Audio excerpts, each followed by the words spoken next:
Did I have a girlfriend while I was in prison? I get that question all the time.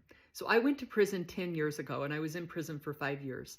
When I went to prison, I had been married to my husband, Chad, for 18 years. And we had 3 young children at home. So he took care of the children while I went to prison. I can't imagine anything worse than being unfaithful to my husband, who was taking care of my family while I was gone.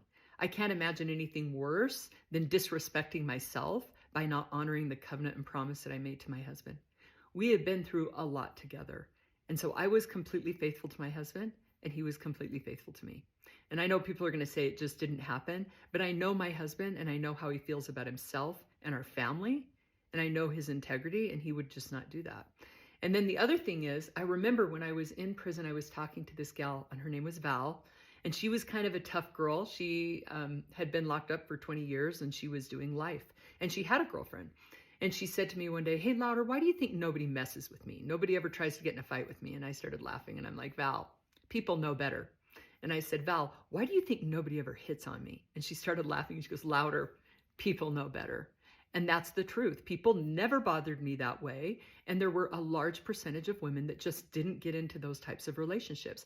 And what I saw in prison was that those relationships always, I shouldn't say always, but the majority of the time they ended bad.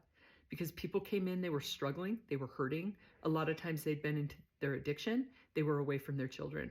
And so they were looking for something to make them feel better in the moment, but it usually caused pain in the long run. I really loved the genuine connection we shared in prison. And I felt like the relationships, the girlfriend relationships got in the way of that. So that's the truth. I never have ever been in a relationship with a woman. I've been married to my husband now for 28 years and how grateful I am that we walked through that experience together.